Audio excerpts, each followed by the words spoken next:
Hi guys, for tonight's ulam, magluto tag adobong atay sa manok nga naay batikolon ug itlog. So kompleto na kog mga sangkap diri guys na akong kinahanglan. Una, ako sang yugasan ang atay o batikolon. Ready na rin ako mga panakot guys para makaluto dayon ko. Una, nagbutang ko gamay ng mantika. Dayon naglunod kog ahos. Buhos na ko ang sibuyas, bombay. Giuna na kong lunod ang batikolon, then ako sang giukay.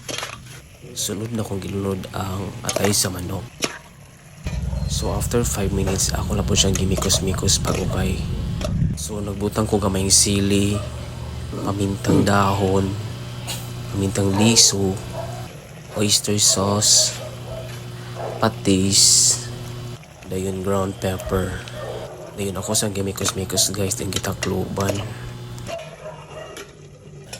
So after 5 minutes, butangan ako siya og kalamansi, itlog, sili, Sprite, dayon gamay nga vitsin.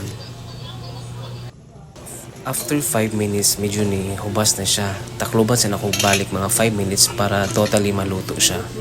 So guys, luto na ako sang tilawan.